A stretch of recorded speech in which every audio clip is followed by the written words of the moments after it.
diambil di mana dan tentu akan menguntungkan bagi tim-tim yang bisa mengontrol area tersebut atau tempat-tempat yang enak terlebih dahulu sebelum tim-tim lain datang. So, tampaknya dari semua tim juga sudah siap, kita bakal lihat nih Irengkil kali ini siapa yang bakal jadi penguasanya Sanskui. Ya betul sekali dan tidak usah berlama-lama lagi teman-teman semuanya. Ini dia untuk match ketiga kita, Irengkil. Selamat menyaksikan. Yes, kita bakal langsung menuju ke Irengkil kita kali ini di mana kita bakal lihat arah pesawat tampaknya cukup fair bagi semua tim dengan arah potongan quarry menuju ke area Yasnaya.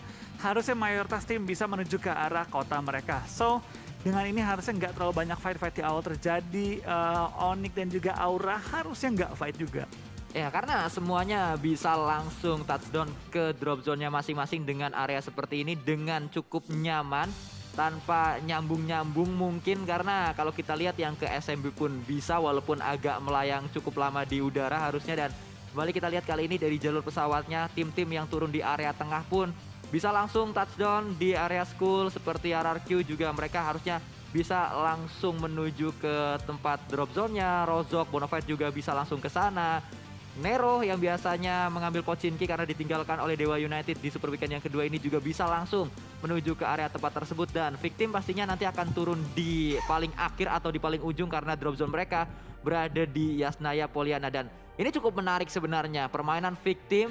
Mereka sangat-sangat berkembang, mereka sangat-sangat naik statistiknya dari satu hari menuju ke hari yang selanjutnya. Kalau kita lihat di hari ini pun Victim masih menjadi tim yang sangat berbahaya, harus diwaspadai karena mereka sudah mulai menemukan momentumnya, sudah mulai menemukan temponya dan pola permainan terbaik mereka. Terbukti dengan 20 elimination point yang didapatkan di Irengkil yang pertama. Dan ini akan menjadi Irengkil untuk Victim lagi. Mungkin kembali akan terulang karena Circle ternyata juga tidak jauh berbeda dengan Irengkil yang pertama tadi. Betul, kalau kita ingat dari Victim ya, banyak yang memprediksi bahwa Victim akan menjadi tim yang mengerikan. Tapi di awal musim memang mereka belum menunjukkan potensi mereka. Tapi masuknya minggu kedua, Victim seolah-olah berubah menjadi tim yang benar-benar berbeda banget. Mereka bermain dengan sangat ganas, bermain dengan sangat agresif, bahkan Genfos bisa dibilang dia rookie itu kan ya kan? Ya. Rookie di PMPL tapi bermainnya itu layaknya seorang veteran yang sudah bermain dari season 1. Mainnya galak banget. Ya betul sekali, memang Genfos merupakan pemain yang cukup berpengalaman walaupun memang kalau kita ngomongin pengalaman dia di PMPL, ini adalah PMPL pertama Genfos. Genfos masuk ke Victim itu saat off season kemarin dan memang baik lagi Victim merupakan salah satu tim yang off seasonnya paling sukses. Kalau kita ngomongin off season beberapa kali berada di peringkat pertama dan kedua di turnamen-turnamen off season. Yang off seasonnya nggak kelihatan tapi di PMPL sukses banget adalah RRQ. Betul. Karena ini adalah tim yang entah di mana mereka bertapa selama ini tiba-tiba keluar dan sangat menakutkan naganya. Itu dia. Karena banyak banget tim yang ketika off season kan ikut turnamen besar. Ya. Ada beberapa turnamen-turnamen yang resmi juga dimainkan dengan bisa dibilang hadiah prize pool yang cukup besar. Tapi dari semua turnamen tersebut, tim RRQ nggak pernah terpantau sekalipun. Betul. Bahkan nanya ini playernya siapa. Tapi ternyata ya mereka muncul di PMPL, memberikan kita warna yang baru juga. Dan baik lagi gitu, itu yang gue suka dari PMPL kali ini. Banyak banget tim yang step up. Victim sama RRQ dari dulu ya, 11-12. Peringkatnya ya di papan tengah atas dikit gitu kan. Ya beberapa kali sempat naik, dan ini turun lagi ke papan tengah. Tapi sekarang dari tim RRQ, dari Victim, itu benar-benar step up-nya luar biasa banget. Ada juga beberapa tim seperti NFT, kalau dulu ya, NFT dengan roster mereka yang dulu di PMPL, belum terlalu memberikan impact yang besar. Tapi dengan roster mereka sekarang, banyak yang mempertimbangkan tim NFT, permainan mereka rapi banget. Dan gue ngerasa gitu dari minggu pertama, minggu kedua mereka banyak melakukan adaptasi dan bermain jauh lebih rapi. Ya itu dia dari tim-tim yang nampaknya sudah memiliki data-data dari lawan-lawannya seperti apa, melakukan evaluasi dan juga ternyata evaluasi yang mereka lakukan sudah berbuah manis sampai saat ini karena terbukti beberapa tim naik trennya atau lebih bisa dikatakan berkembang permainannya dari awal sampai ke, karena ini kita bisa dikatakan ini sudah berada di tengah musim untuk yang keempat. Betul, ini bisa dibilang sekarang sudah mencapai tengah musim, terutama untuk di bisa dibilang regular season kita ya, sebelum ke grand final. Dan baik lagi gitu, kita harus sudah mulai melihat tim-tim gameplay mulai matang. Minggu pertama wajar gitu, ada tim-tim yang gak konsisten, udah wajar banget lah. Minggu kedua harusnya sudah banyak improvement, banyak adaptasi yang dilakukan dan harusnya kurang lebih ya gameplaynya bakal seperti ini sampai ke grand final. Nggak akan terlalu banyak perubahan yang terjadi. Kecuali akan ada tim-tim yang ya mungkin mendapatkan ibaratnya vision yang terbaik mereka. Oh kita ternyata harus mainnya kayak gini. Dan mengubah gaya main mereka dengan sangat ekstrim yang kemungkinan kecil banget sih menurut gua. Ya. Karena ya ini udah setengah musim gitu. Betul, betul. Ya, apalagi udah lewat setengah bahkan kan. Ya, mungkin bisa dikatakan sangat terlambat kalau baru menemukan hal tersebut sekarang gitu. Bisa dikatakan kalau nemu sekarang oke, mainnya bagus, tapi apakah masih ada waktu untuk bisa menerapkan permainan bagus tersebut dan apakah masih ada waktu untuk mengejar ketertinggalan yang sudah dialami oleh tim tersebut? Betul, kecuali ya keadaan ekstrim ya. Seperti ya juara 2 season kebelakangan. Betul. Airwolf dan juga tim Livescape. Nah, itu Di dia. musimnya biasa-biasa aja, bahkan Livescape sempat terpuruk juga. Tapi ketika sudah mencapai ke grand final, mereka masuk ke ibaratnya ultimate version gitu kan. Langsung dapetin titel juara. Tapi ya baik lagi, kita kalau lihat PMPL sekarang, semua tim sudah step up, semua tim bermain dengan jauh lebih rapi. Sulit untuk tiba-tiba ada tim yang out of nowhere kuat banget. Ya, nampaknya memang peta kekuatan sudah mulai terpantau juga atau peta kekuatan sudah mulai terlihat. Semuanya juga sudah tahu tim-tim mana yang gaya mainnya seperti apa dan bisa dianalisis juga nampaknya kali ini dengan peta kekuatan seperti ini. Ada yang mungkin bisa untuk meningkat permainannya, tapi apakah akan ada yang seperti di season-season sebelumnya kan? Kalau kita lihat dari tim yang sedang terpantau juga ini dia, Supply Bank. Juga permainannya meningkat dengan mereka memainkan Hoki dan juga Zai di minggu yang kedua. Betul, bisa dibilang dari seorang Zai tentu adalah pemain cukup veteran. Dan Hoki juga musim lalu meskipun dia timnya terlalu bersinar, dianya menjadi highlight dari timnya. Ya. Bocil kematian dan gue rasa dengan tim SOBK kali ini dengan ibaratnya pemain-pemain yang masih segar juga tentunya, Hoki ini memberikan salah satu opsi lah, opsi penembak yang kuat bagi tim SOBG. Dan baik lagi gitu, gue PMPL sekarang ini berbeda dengan PMPL sebelumnya, di mana tidak ada satupun tim yang ibaratnya poinnya atau jumlah total poinnya terlalu jauh. Semua tuh masih ada fighting chance gitu. Ya. Dan benar-benar membuat PMPL kali ini sulit banget ditebak.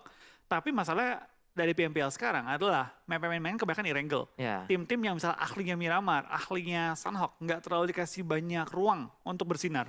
Ya, dan bisa dikatakan ini juga satu-satunya PMPL atau pertama kalinya PMPL yang memiliki 4 tim yang nggak main di SW pertama, main di SW kedua dan membuat peta kekuatan atau membuat pergeseran di klasemennya juga bisa dikatakan sangat dinamis sekali, sangat berubah-ubah dan Nero juga salah satu yang menunjukkan hal tersebut. Zone juga yang menunjukkan hal tersebut bahwa mereka bisa menantang tim-tim yang bahkan sudah bermain 2 Super Weekend dikejar poinnya atau didekati poinnya oleh 2 tim tersebut. Betul. Iya baik lagi sih, kita melihat kali ini tim-tim yang sempat di atas banyak juga yang terdorong ke bawah.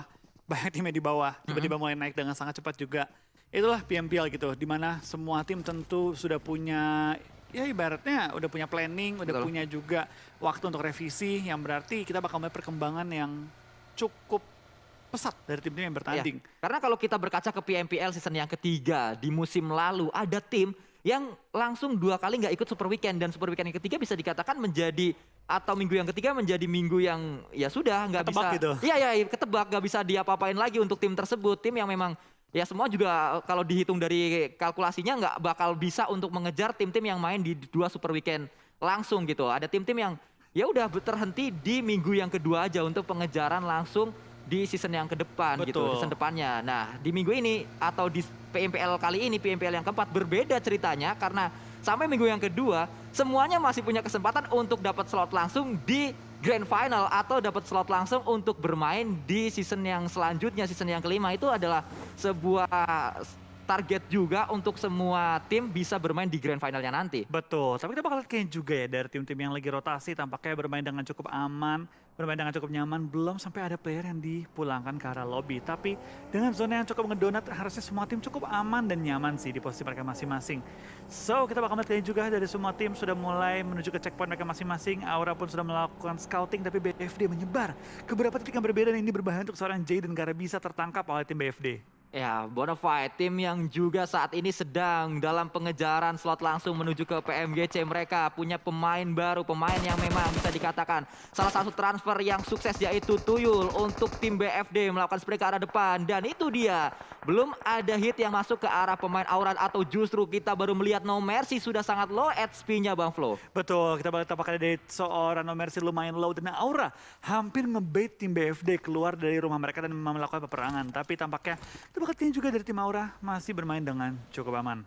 Ya, kembali kali ini ada pergerakan yang juga dibangun oleh pemain-pemain Bonafide. Tuyul bergerak bersama dengan pemain Bonafide yang lain menuju ke arah rotasi mereka yang selanjutnya. Ini adalah tempo yang berbeda, tidak seperti di Erangel yang pertama. Karena kalau kita ingat Erangel yang pertama, Bonafide lama sekali mereka untuk keluar dari Rozhok. Betul. Tapi kita bakal kian juga dari Bonafide ya. Makin season ini ya, mereka makin main ke tengah juga. Mereka meninggalkan Rozhok dengan sangat cepat dan langsung menuju ke arah center circle, di mana mereka bakal langsung bertempur memperebutkan beberapa rumah-rumah yang sekiranya enak. Tapi di lain sisi kita bakal juga main dari pergerakan beberapa tim tampaknya memiliki ide yang sama. Hantam langsung ke tengah-tengah Gatka, secure tempat-tempat yang enak dan langsung coba berharap ya zona ke arah mereka terus. Ya itu dia teman-teman semuanya, mungkin ini juga hasil dari evaluasi match yang pertama karena circle-nya mirip sekali seperti di Erangel match pertama tadi, sehingga semuanya ingin memperbaiki kesalahan-kesalahan mereka seperti yang dilakukan oleh Onyx juga. Karena kalau kita ingat Erangel yang pertama, Onyx menjadi tim yang pertama dipulangkan tanpa poin sama sekali dan mereka pastinya tidak ingin mengulangi hal tersebut. Betul, tapi kita bakal lihat juga tampaknya dari tim Onyx sudah memiliki posisi cukup enak. Mereka coba untuk mengambil beberapa lokasi di tengah-tengah Gatka. Bahkan rumah sudah secure juga oleh Powerpunk dan juga Raffi. Disusul oleh Nick yang langsung masuk ke dalam area compound. Dan Keshi di sisi belakang coba membuka vision mereka dengan lebih luas. Tapi rumah-rumah dari tim Onyx dalam kondisi yang cukup mengerikan juga. Karena ada beberapa angle yang terbuka dari open field. Dan mungkin dari mereka bakal jadi korban pengempesan ban. Ya, nah ini dia kalau kita lihat nampaknya Alter Ego mereka mengirimkan seorang Hazelnut untuk menjadi seorang scouter, menjadi pemain terdepan dari tim AE untuk mencari informasi apakah ada tim lain di area dekat mereka. Sudah berada di bukit dekat dari rumah 12 dan memantau area dari tim Void, di mana Onyx juga bergerak kali ini. Harusnya Gatka ini bukanlah tempat yang asing untuk Nick dan juga bukanlah tempat yang asing untuk Raffi. Karena kalau kita ingat, Raffi dan juga Nick, Onyx di season yang ketiga turunnya di Gatka. Betul, mereka tuh di Gatka dan mungkin mereka juga sudah hafal banget lah kompon-kompon yang mana yang enak, angle-angle mana yang terbuka. Dan sekiranya kayak mental mana angle-angle yang enak untuk rotasi. Dan lihat Nick, dia nggak pengen masuk langsung dalam compound. Dia pengen coba untuk buka vision, cari di mana bisa nge-split, di mana masih yang kosong, di mana ada lawan-lawan yang mungkin sudah melakukan setup. Dan tampaknya dari tim Zone juga, dari angle ini sulit banget untuk nembak ke arah tim Onyx meskipun mereka nge-split ke dua kompon yang berbeda. Ya, Powerpunk kalau kita lihat sudah sedang berada di dalam compound melihat ke arah lain. TPP digunakan, Hexas juga pemain aset dari tim Nero. Ini adalah pemain masa depan pastinya karena bermain dengan sangat baik sekali di PMPL pertamanya. Betul, tapi kita bakal lihat juga dari beberapa tim yang bisa dibilang baru datang lah ke PMPL ya. SUBG, ada juga tim Nero. Mereka bisa dibilang performa mereka sangat oke. Apalagi di minggu kedua ini mereka menunjukkan performa dan juga bisa dibilang ya up banget gitu performa mereka. Dari yang nggak lolos Super Weekend, tiba-tiba bisa bermain dengan sangat baik. Apalagi Nero yang langsung melesat bahkan ngebalap tim-tim yang bermain di 2 minggu. Ya. Itu udah menunjukkan tren yang positif banget dan itu gue suka gitu ketika ada tim-tim yang baru datang dan bisa langsung mendominasi di daerah ataupun ya di PMPL kali ini seperti GD lah season lalu. Ya itu dia, dan menarik nanti untuk melihat apa yang akan terjadi di minggu yang ketiga karena dengan adanya tim-tim yang baru bermain di weekend yang atau Super Weekend yang kedua membuat Super Weekend yang ketiga menjadi Super Weekend harga mati, benar-benar harga mati untuk semua tim karena kalau ada yang nggak main aja di minggu yang ketiga pasti akan kehilangan banyak sekali momentum. Kalau kita lihat kali ini momentum justru didapatkan oleh seorang Hazelnut, melakukan spray ke arah depan, mungkin Browning shoot, diincar satu kup RB di sana. Ken nampaknya yang diburu, spray juga pasti dilakukan, tapi itu dia meledak dan Ikyar ternyata ter-take down bersama dengan Ken karena dua pemain tersebut berada di satu kendaraan yang sama. Betul, dan tampaknya rumah mereka juga langsung dihantam oleh tim Maruzama, di mana kita bakal lihat seorang Volker masih bertahan seorang diri dan diledakkan. Tim Boom pulang ke arah lobby di posisi ke-16 membawa 0 poin pada game kali ini. Wow, apa yang terjadi? Boom pulang dengan cepat, kocar kacir mereka rotasinya karena ada dua tim yang memburu mereka, Maruzama dan juga Alter Ego. Betul, tapi dari Maruzama kali ini dengan mereka menjaga kompon mereka langsung mendapatkan tempat yang cukup enak di bagian lower ground. Di lain sisi kita bakal lihat dari tim Aura juga sudah menguasai compound tepat di depan tim Onyx dan mungkin mereka bakal sedikit beradu tembakan jarak jauh karena dari Aura posisi masuk ke arah zona, dari Onyx harus pindah posisi. Ya, kembali sedang memantau kali ini Onyx dan yang dipantau adalah tim yang tadi memulangkan Onyx di match yang pertama yaitu Aura, berdekatan kembali dua tim ini posisinya Aura sudah masuk ke dalam circle sementara Onyx harus mencari area lain mungkin untuk mereka mainkan di dalam circle-nya. Betul, tapi kalau kita perhatikan sekarang juga dari beberapa tim yang bertanding ya, tampaknya mayoritas sudah mendapatkan tempat di dalam zona kita yang ketiga. Dan kalau semua dapat tempat ya, berarti zona ketiga ini bakal lebih sedikit pasif sih. Mungkin tembak-tembakan jarak jauh, coba untuk nge-knock lawan, coba untuk ngebesin ban lawan, tapi dari tim Onyx akhirnya memutuskan untuk sedikit putar dan mencari posisi-posisi yang berbeda. Di lain sisi kita lihat di center circle, di pegunungannya sudah ada tim Alter Ego dan sebenarnya juga ada tim BFD. Di lain sisi di pinggiran circle dari tim Takai dan juga dari tim Victim sudah mulai beradu tembak. Ya, Misery nampaknya tadi dengan SLR-nya bisa mendapatkan satu pemain dari Takai dan kembali kita lihat kali ini Misery masih mencari seorang Kean yang belum juga didapatkan dengan SLR-nya yang masih sangat-sangat tajam. Nampaknya mencari kembali pergerakan yang dibangun oleh pemain dari Takai. Betul, tembak-tembakan yang terus dilontarkan ke arah tim Takai membuat mereka sedikit sulit untuk bergerak, butuh untuk menyediakan atau meluangkan waktu untuk revive temannya. Di lain sisi bakal pindah ke arah tim Onyx ketika keluar dari area guard kesana bertemu dengan tim Z1 atau Zone. Dan sekarang terpaksa harus ada player mereka yang ke knock out dengan smoke yang dilempar atau menutup vision lawannya. Iya, dan tadi kalau kita lihat nampaknya Raffi tertangkap oleh seorang Mineral. Mineral lagi-lagi memang pemain kunci dari Zone. Wah, yang bisa memberikan takedown ke lawan-lawannya. Dan kembali kita melihat kali ini satu didapatkan lagi. Mineral sudah mendapat satu kill untuk tim Zone. Satu elimination point yang sangat berharga, tapi dari sisi lain kembali Casey juga didapatkan. Dan Nick juga menjadi korban selanjutnya. Dan ada balasan dari seorang Powerpunk. Satu pemain terakhir yang masih bisa nembak. Betul, Powerpunk juga perlu berhati-hati karena lihat nyawanya terkikis dengan cukup cepat oleh Bluesun begitu sakit, tapi di lain sisi bakal pindah ke arah tim Takai yang bertemu dengan tim Victim kali ini kembali ronde kedua yang mulai fight lagi. Takai kehilangan satu member mereka, 3 lawan 4. Victim masih unggul dengan posisi mereka yang cukup enak di lower ground, tapi lihat dari Takai tampaknya tarik mundur, tidak mau fight yang tidak diperlukan juga. Dan sekarang Onyx juga tinggal menyisakan satu member mereka lagi. Ya, lagi-lagi bukanlah Erangel yang menyenangkan untuk tim Onyx karena mereka tertangkap oleh Zone kali ini. Setelah di match pertama tadi mereka tertangkap oleh Aura dan Powerpunk keadaannya sangat sulit karena dia berada di blue zone dijaga oleh 4 pemain dari Zone. Betul, kalau kita perhatikan juga zona mental ke arah kota, ke arah Pochinki. Tentu harapan kita adalah jangan sampai ke kotanya, berpindah ke arah open field. Dan sementara kita bakal lihat tim-tim yang sudah mengisi area Pochinki bakal cukup nyaman. Nero, ada juga tim RRQ, dan di luar ada tim BFD yang mengambil rumah di open field. Nah, ini bakal enak banget buat mereka. Termasuk juga tim NFT yang mengambil dekat lower ground, dekat persimpangan jalan, tapi mereka masih belum menyebar. Ya, dan memang dengan circle seperti ini yang paling nyaman harusnya Nero. Karena Nero berada di area Pochinki, mereka turun di Pochinki dan Nero juga nggak perlu bergerak terlalu jauh dari area circle-nya, bahkan nggak perlu bergerak sama sekali. Dari sisi lain Spaoff dengan mininya memantau dan NFT juga merupakan tim yang harus kita spot terus menerus karena mereka mendapatkan 2 kali WBCD di hari ini. Betul, ini menarik nih taktik yang digunakan NFT. Mereka masuk ke tengah zona, nggak punya tempat, ya mereka bakal forting dan bermain pasif. Jangan terlalu banyak bersuara, jangan pancing perhatian tim-tim lain. Tapi sementara kita bakal lihat dari tim-tim yang bertanding, tampaknya sudah mulai ada knock-knock yang terlihat, di mana dari seorang Booms knock out dan cukup jauh dari Nichil juga Daybot, di mana akhirnya Nichil pindah posisi, coba menyelamatkan Booms dan Daybot dan juga Star coba menyelamatkan dan juga menjaga posisi mereka. Di lain sisi dari tim Aura, tampaknya sudah mengirim 3 orang sampai keluar zona, menjaga bagian bawah bukit dan memastikan tidak ada tim-tim yang mendekat ke arah mereka.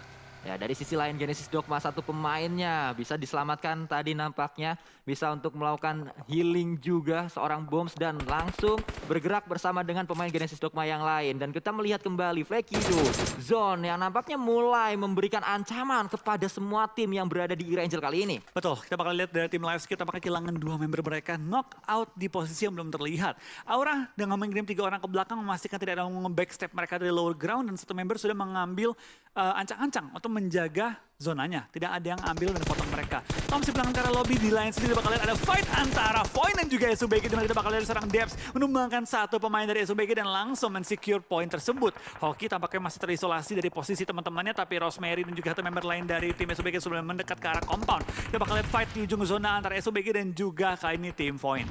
Ya, akan bergerak nampaknya berada di satu area yang sama, hanya berseberangan saja, hanya bertetanggaan saja pemain-pemain Void dan juga Supply Bank terpantau dari sisi atas. Harper Rocket melihat satu pemain Rosemary Spray juga dilakukan, tapi belum ada peluru yang masuk, belum ada hit yang diberikan dari seorang Harvest, pemain yang ternyata memiliki angle shoot berbeda dengan tim Void yang lainnya. Betul, kita bakal tampaknya juga banyak banget knock yang mulai terjadi di mana Zone tinggal menyisakan satu member. Bahkan Zone dipulangkan di posisi ke-15 dengan hanya membawa 2 elimination point kali ini. Green Eliminator untuk seorang No Mercy. Rosemary sudah mengungkang bom juga, akan jadi menyusul No Mercy dengan mendapatkan point kill dari bomnya. Dan tampaknya lemparan bom belum bisa berhasil menumbangkan pemain Void. Oh, tampaknya iya, bisa menumbangkan satu pemain Void dan membuka celah dalam pertahanan Void.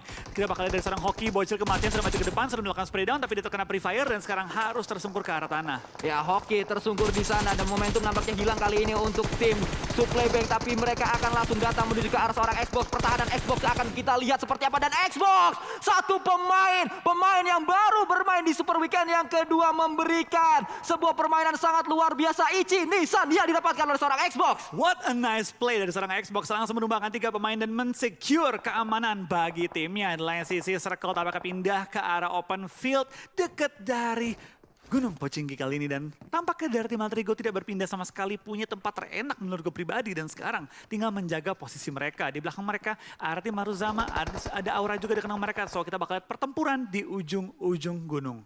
Genesis Dogma datang menuju ke arah satu pemain hero yang memang sudah tersungkur di sana. Harusnya bisa menjadi sebuah elimination point untuk Genesis Dogma, dan itu dia sudah didapatkan. M249 juga dimiliki oleh seorang Debo. Ternyata Super Una melemparkan sebuah granat terlebih dahulu menuju ke arah bawah mencari pemain-pemain dari Maruzama yang juga ingin meretake area ini, tapi belum berhasil. Sebuah ledakan yang dilakukan oleh Maruzama. Betul, tapi kita lihat di kanan dari Alter Ego juga ada tim lain yang pengen mengambil tempat mereka. Tampak itu adalah kalau nggak salah NFT yang sudah mengepush ke arah posisi mereka. Tampaknya dari Alter Ego mendapat 2 perlawanan sekaligus, tapi bukan NFT, warna kuning beda tim lagi. NFT masih ada di posisi mereka dengan 14 yang mereka sudah pasang dan sekarang bertempur dengan tim-tim di ujung circle kali ini. Ya, betul sekali, akan kita lihat nanti tim manakah yang akan coba meretake posisi dari tim Alter Ego, karena memang mereka memiliki posisi terenak sehingga diincar oleh semua tim Bang Flo yang berada di E-Ranger kali ini. Betul, Nero tampaknya dalam posisi cukup berbahaya karena tinggal menyisakan satu member mereka kali ini, di mana dari Nero yang tadi punya tempat di dalam Pochinki sekarang dihajar dan tinggal last man standing. Lain sisi Void tampaknya nggak bisa nge-push ke Alter Ego, harus fight dengan tim Last terlebih dahulu, di mana Harvest langsung naik dengan kendaraannya berhenti depan dari low ground, dan sekarang dari Kato menemukan Harvest dan tinggal menyisakan satu member dari tim Void. Ya, itu dia, satu pemain terakhir adalah seorang aimbot yang juga ternyata sangat low HP-nya. Dia hanya punya 2 bandage. Sangat sulit keadaannya untuk seorang aimbot. 2 bandage bahkan sudah digunakan kali ini. Kalau sampai ketahuan posisinya di atas juga ada satu pemain dari tim AE. Betul, kita bakal lihat dari seorang aimbot. Tampaknya tugas utamanya adalah pulangkan Kato. Jangan fokus ke yang lain dulu, pulangin Kato yang depan muka. Tapi lihat bom dari seorang Hazelnut hampir menumbangkan aimbot. Dan seorang aimbot dijepit dari 3 angle berbeda, 2 angle life escape, 1 angle dari tim Alter Ego, tapi aimbot berhasil langsung ngebidik lawan dan menumbangkan seorang Kato, menyisakan Audrey sebelah dia. Di lain sisi, fight di middle circle masih berlangsung juga, di mana kita bakal lihat dari tim Maruzama dipulangkan ke arah lobby oleh tim Alter Ego, dan Nero juga ikut pulang. Tiba-tiba 8 tim tersisa kali ini. Wow, cepat sekali pengikisan yang terjadi. Aura juga satu pemain yang tumbang. Jaden di sana nampaknya harus knock, tapi ada sebuah balasan juga mungkin dilakukan oleh Aura. Dari sisi lain kembali NFT juga tumbang satu pemainnya. Tersisa satu pemain saja, yaitu Drone yang akan segera melakukan revive juga. Betul, 7 tim tersisa tiba-tiba dengan 24 yang masih live. Kita bakal lihat di pinggir zona masih banyak banget tim yang fight, dan BFD dari tadi nggak kemana-mana, enak banget. Rumahnya masih masuk ke arah zona, tepat di ujung zonanya juga, dan mereka bisa nge-defend menghadapi tim-tim yang keluar dari area Pochinki. Ada Gede dan juga tim RRQ, tepat juga ada Takai dan juga NFT di sisi kanan mereka. Ya, dan ingat Bonafide sedang berada di jalur pengejaran untuk slot ke PMGC. Mungkin ini adalah momentum mereka untuk kembali menambah pundi-pundi poinnya. RRQ punya PR, tapi lihat smoke yang dimiliki oleh RRQ. Banyak sekali mereka membuat jembatan smoke untuk menuju ke arah Shake di depannya. Betul, mereka bakal beradu dengan tim GD kali ini, tapi di lain sisi dia bakal lihat dari seorang Potato melakukan spray ke arah lawannya, tapi belum bisa menumbangkan targetnya. Dan sisi lain kita bakal lihat dari ujung zona sudah banyak banget tim yang fight menerobos pertahanan lawan, dan kita bakal mungkin di sini banyak banget tim yang akan terkikis dengan cukup cepat. Ya, kita melihat Aura, mereka memiliki area yang cukup enak sebenarnya, berada di area ujung sehingga tidak perlu mengecek lagi belakang mereka. mereka. Tapi pengejaran di poin PMGC ternyata akan pecah di sini fight-nya karena dua pemain atau dua tim yang sedang mengejar poin tersebut berada di satu tempat yang sama. Bonafide dan juga Genesis Dogma. Akan kita lihat di mana Tuyul akan mundur terlebih dahulu. Granat juga on point tadi dari satu pemain starter takedown. Ada Micil yang sangat low HP-nya, tapi spray juga dilakukan dan tidak berhasil Micil. Harus tumbang, ada backup, ada bala bantuan yang datang dari area yang cukup jauh, tapi ada jarak di antara mereka sehingga backupnya cukup lama. Bahkan satu pemain juga tumbang kembali. Boom, tersisa seorang Daybot saja, diincar oleh 3 King Kong, 1 Daybot, dan dia sedang melakukan proning terlebih dahulu. Betul, tapi kita bakal lihat ada fight yang terjadi dan cukup besar di mana Daybot, pemain terakhir dari tim KD, masih bertahan di balik rumputan kali ini. Tampaknya dari BFD juga tak harus coba untuk nge-clear dan bisa meng-clear lawannya kali ini dan langsung men-secure rumah mereka dengan nyaman. 6 tim tersisa, 19 yang masih live, dan lihat zona yang menuju ke arah bukit di mana Alter Ego tidak berpindah dari zona-zona awal. Ya, Alter Ego belum berpindah. Mereka memang memiliki area yang paling enak. Dari tadi sudah kita bahas juga. Mereka memiliki area high ground. Mereka tinggal nyayur ke arah lawan-lawannya. Tapi ingat, area terenak pasti akan di-retake oleh semua tim. Semuanya ingin menuju ke area tersebut. Dan kalau kita lihat berapa lama Alter Ego bisa bertahan, berapa lama atau berapa banyak utility yang mereka dapatkan atau mereka miliki. Tapi kalau kita lihat kembali, perang utility juga sudah dilemparkan oleh AE dan juga oleh NFT. Betul, tampaknya dari AE masih memiliki high ground advantage. Bakal langsung nge-push juga ke arah tim NFT, coba clear bagian lower ground mereka, dan tampaknya dari drone tertangkap oleh Hazelnut. 5 tim tersisa dan tampaknya dari tim NFT juga akan hanya menyisakan 1 member kali ini, tapi tidak bertahan lebih lama karena dipulangkan ke arah lobby. 4 tim tersisa, 14 yang masih live. Ya, masih ada 14 pemain lagi yang bertahan di E-Ranger kita. Bonafide mulai akan keluar dari areanya karena kalau kita lihat sudah tidak masuk ke dalam circle selanjutnya, tapi yang masih masuk adalah kali ini dari pemain-pemain Alter Ego. Dan kita melihat juga ada RRQ yang berada di area tersebut harus naik ke arah yang lebih tinggi lagi. Betul, ini tapi dari Alter Ego tampaknya langsung menemukan juga posisi dari tim RRQ dan point elimination ke-10 bagi tim Alter Ego, tidak berpindah sama sekali. Ini kita bakal lihat dari tim Alter Ego tampaknya cukup nyayur, cukup enak untuk nembak ke semua arah. Tapi di sebelah mereka, arah tim Aura yang tampaknya bakal mengincar mereka sekaligus mendefend juga ke arah tim BFD. Ya, kita melihat kali ini BFD mulai naik-naik ke puncak gunung menuju ke arah Aura, menuju ke area yang lebih tinggi lagi. Akan kita lihat retake area yang coba dilakukan oleh Bonafide. Namun sulit keadaannya karena saat mereka naik ke atas itu bisa langsung ditembak oleh 2 tim sekaligus. Betul. Dari AE juga melakukan split 2-2 nampaknya kali ini untuk melakukan defense sekaligus untuk melakukan penyerangan juga ke arah lawan-lawan mereka yang ingin naik ke arah atas. Jaxi melempar bom juga yang cukup matang ke arah depan, tapi BFD sudah maju ke atas dan langsung meninggalkan lokasi lemparan bomnya. Di lain sisi dari tim BFD tampaknya nggak bisa terlalu banyak bergerak karena AE punya high ground advantage yang cukup enak dan cukup membuka vision ke arah bagian mereka. Di lain sisi kita bakal dari Asa masih bertahan juga seorang diri, di mana AE dan juga Aura bakal bertempur kali ini. Apakah BFD bakal join the fight? Kita bakal lihat kali ini fight yang besar akan pecah antara tim yang masih lengkap dengan 4 anggota mereka. Ya, RRQ juga masih ada 1 pemain terakhir yaitu Asa yang masih menjaga Asa untuk RRQ, dan ketahuan posisinya nampaknya kali ini seorang Asa berpindah naik ke arah klub RB-nya tapi turun kembali, spray juga dilakukan dan akhirnya Asa pun didapatkan oleh Bonafide kali ini. Betul, tapi kita bakal kali ini juga tampaknya di sisi lain dari RRQ sudah ketangkap menyisakan 3 tim. 4 lawan 4 dengan posisi segitiga kali ini di antara semua tim. Siapa yang bakal dirusuhin, siapa yang bakal engage fight duluan, kita bakal lihat dari ketiga tim ini sama-sama lagi butuh poin. Ya, tiga-tiganya membutuhkan poin. Bahkan kalau kita lihat nampaknya area paling tinggi kali ini dimiliki oleh Aura. Sudah berhasil didapatkan oleh Aura, tapi mereka harus fight terlebih dahulu bersama dengan Bonafide yang sedang ingin naik ke arah yang lebih tinggi lagi, ingin naik ke puncak gunungnya. Ada Jaden berada di sebelah sana. Kembali berpindah ke kaki. Kita lihat kali ini spray juga dilakukan. Bonafide masih terus bernari-nari di sana, tapi ada Hazelnut, dan kalau kita lihat Hazelnut bisa mendapat 1 pemain dari tim Bonafide. Betul, tapi kita bakal lihat dari Bonafide tampaknya juga diincar oleh tim Alter Ego, sama-sama mengincar target yang sama. Aura kehilangan 2 member mereka dan harus melakukan revive. Akankah mereka nge-push atau akankah mereka bertahan? 1 bom bisa menumbangkan tim Aura karena mereka kejepit di satu area yang sama. Naik terlalu tinggi ditembak Alter Ego, turun terlalu jauh ditembak oleh Bonafide. Ya, sulit keadaannya untuk Aura kali ini. Mereka ngumpul di satu titik, tapi juga Hazelnut selalu memberikan pressure ke arah pemain-pemain Bonafide, membuat Bonafide juga sulit keadaannya, tidak bisa bergerak secara leluasa.